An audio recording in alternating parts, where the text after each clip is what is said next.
Thank you.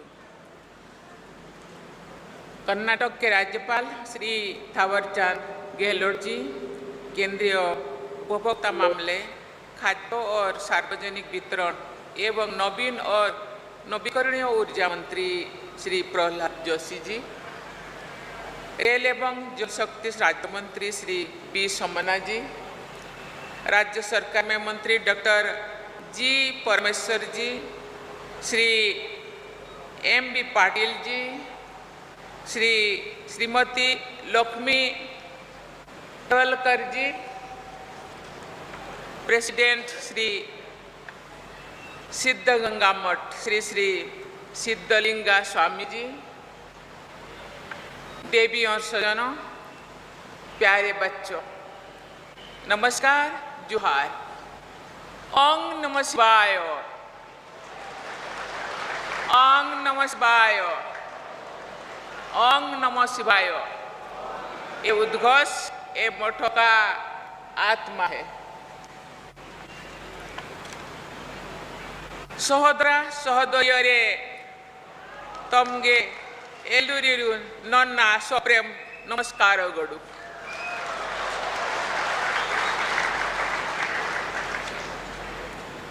Shri Shiv Kumar Swami ji की जयंती और गुरुवंदना के शुभ अवसर पर यहाँ उपस्थित होकर मुझे बहुत प्रसन्नता हो रही है। मुझे यहाँ आके श्री शिव कुमार स्वामी जी के सानिध्य मिला, उनको नमन करने का, ये मठ का पवित्रता को अनुभव करने का मुझे जो मौका मिला, इसीलिए समन्ना जी को मैं बहुत बहुत धन्यवाद देना चाहती हूँ और प्रहलाद जी को भी बहुत धन्यवाद देना चाहती हूँ। उन्होंने ये पवित्र मठ को दर्शन करने के लिए, बच्चों से मिलने के लिए, यहाँ के पवित्र संतों के से मिलने के लिए मुझे मौका दिया गया, इसलिए उनको बहुत बहुत धन्यवाद देना चाहती हूँ। मैं मानती हूँ कि श्री शिव कुमार स्वामी जी जैसे संत हमारे समाज और राष्ट्र की आत्मा को स्वरूप प्रदान करते हैं।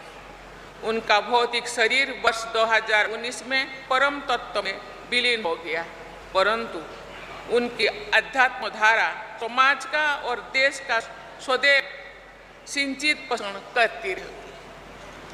हमारी परंपरा में प्रार्थना है, जीवेम श्रद्धः शतम भूयश्च श्रद्धेय शतात्, अर्थात हम 100 वर्षों की आयु तक जीवित रहे और 100 वर्षों से अधिक आयु तक भी जीवित रहे। इस प्रार्थना में केवल लंबी आयु की कामना नहीं की गई है। इस प्रार्थना में व्यक्ति द्वारा पूर्णतः स्वस्थ, सक्रिय और आत्मनिर्भर रहने की कामना की गई है। मुझे बताया गया है कि शिव कुमार स्वामी जी ने शताब्दी जन्मोत्सव संपन्न करने के बाद कई वर्षों तक अपनी आध्यात्मिक सक्रियता से मानवता को समृद्ध किया। गरीबी और वंचितों की सेवा में समर्पित उनका जीवन और कल्याण कार्यों द्वारा आध्यात्म को व्यक्त करने का विलक्षण उदाहरण है। देवियों और स्वजन, स्वामी जी के सत्कार्यों की परंपरा को आगे बढ़ाने के लिए मैं मठ से जुड़े सभी लोगों की प्रशंसा करती हूँ। इस मठ द्वारा बड़ी संख्या में ग्रामीण बच्चों के लिए निःशुल्क भोजन, आवास और शिक्षा की व्यवस्था करना अत्यंत सराहनीय है। कहा जाता है, शिक्षा ही विकास का कुंजी। वंचितों, गरीबों बच्चों को शिक्षा प्रदान करना, ये देश के भविष्य को बनाना, देश के विकास को आगे बढ़ाना।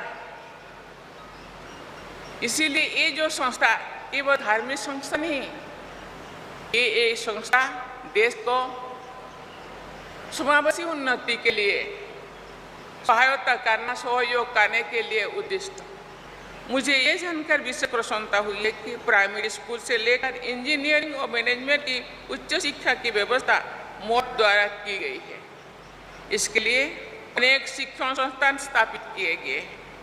मुझे ये भी बताया गया है कि श्री शिव कुमार स्वामी जी के दिशा निर्देश से स्थापित किए गए श्री सिद्धगंगा हॉस्पिटल द्वारा जनसामान्यों को उत्कृष्ट स्वास्थ्य सेवाएं प्रदान की जाती है।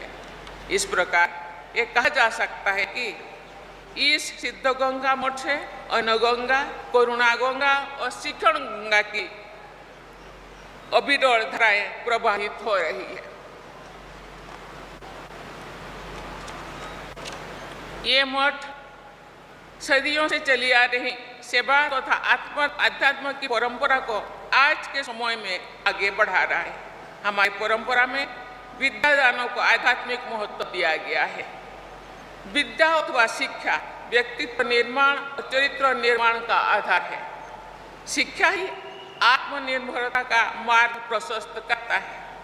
वंचित वर्गों के तथा ग्रामीण क्षेत्र के कम सुविधा संपन्न विद्यार्थियों का शिक्षा प्रदान करके आप सब समावेशी समाज के निर्माण में अमूल्य योगदान दे रहे हैं। ये बहुत प्रसन्नता की बात है कि आज आप सबके ये आध्यात्मिक संस्था प्रभु बसवण्णा के आदर्श पर चल रही है। भेदभाव रहित समाज व्यवस्था तथा सबकी भागीदारी के आधार पर कार्य करने की लोकतांत्रिक पद्धति का उदाहरण सदियों पहले प्रभु बसवण्णा ने प्रस्तुत किया था। सबके प्रति संवेदनशीलता के भाव को व्यक्त करते हुए उन्होंने कहा था, द्वये धर्मेद मूल्यवचा, अर्थात करुणा ही सभी आस्थाओं का आधार है। प्रत्येक व्यक्ति के हृदय में समस्त विषय के लिए प्रेम और करुणा का भाव विद्यमान होना चाहिए। प्रभु बसवण्णा ने कार्य करते हुए मोक्ष प्राप्त करने का मार्ग अपनाया था और यही शिक्षा भी दी थी। उनका कहने हैं, कायो को एक कैलाश, अर्थात कार्य करने से ही कैलाश यानी मोक्ष प्राप्त होता है। श्रीमद् भागवत गीता में भी कामना रहित रहते हुए निरंतर कर्म में रहने का प्रेरणा दी गई है। तस्मात् असत स्वतम कार्यम कर्म समान चर, अर्थात अनासक्त रहते हुए निरंतर बलिवती कार्य करते रहे। कर्मठता, जनसेवा और राष्ट्र सेवा एक दूसरे से जुड़े हुए हैं। आध्यात्म द्वारा जनसेवा और राष्ट्र सेवा का सुदृढ़ आधार प्राप्त होता है। कर्नाटक के जनसेवा, राष्ट्र सेवा, आध्यात्म एवं आधुनिक प्रगति के सबसे प्रभावशाली उदाहरण दिखाई देती है। इसके लिए कर्नाटक के कर्मठ और प्रतिभाशाली निवासी बधाई के पात्र हैं। कर्नाटक का लोग राष्ट्र निर्माण में अग्रणी योगदान देते रहे हैं। मुझे विश्वास है कि कर्नाटक राष्ट्र निर्माण के अग्रणी केंद्र के रूप में आगे बढ़ता रहेगा। देवियों सजनों, आज पूरे देश में राष्ट्रीय गीत वंदे मातरम की रचना के 150 वर्ष संपन्न होने के अवसर पर इन उत्सवों के संदर्भ में कन्नड़ साहित्य के माध्यम से देश के साहित्य को समृद्ध करने वाले राष्ट्र कवि कुवेम्पु का मुझे सहज ही स्मरण हो रहे हैं। उनके द्वारा रचित कर्नाटक गीत में भारत माता की पुत्री के रूप में कर्नाटक माता का वर्णन किया गया है। अमर गीत जय भारत जननियों तनु जाते, जय है कर्नाटक माते। सभी देशवासियों के हृदय में कर्नाटक के प्रति गौरव के साथ साथ राष्ट्रीयता की भावना जागृत करता है। इस गीत में भारतीय जीवन मूल्यों की व्यापकता और उदारता का जीवंत चित्रण उपलब्ध होता है। यही भारतीय जीवन मूल्य श्री शिव कुमार स्वामी जी के अवतरण योगदान में भी परिलक्षित होती है। राष्ट्र निर्माण, परोपकार और कर्तव्य निष्ठा के मार्ग पर चलते हुए ही हम सब श्री शिव कुमार स्वामी जी की वास्तविक गुरु वंदना कर सकेंगे। उनकी पावन स्मृति से जुड़े इस समारोह में हम सब ये संकल्प ले कि कर्नाटक माते और भारत माता के गौरव को बढ़ाने के लिए हम सदैव सक्रिय रहेंगे। इसी के साथ ही मैं आपको बहुत बहुत धन्यवाद देती हूँ। जय हिंद, जय भारत, जय कर्नाटक। ಮಾನ್ಯ ರಾಷ್ಟ್ರಪತಿಗಳ ಅತ್ಯಂತ ಅಮೂಲ್ಯವಾದಂತಹ ಭಾಷಣಕ್ಕಾಗಿ ಅವರಿಗೆ ನಿಮ್ಮೆಲ್ಲರ ಪರವಾಗಿ ಹೃತ್ಪೂರ್ವಕ ವಂದನೆಗಳು. ಇದೀಗ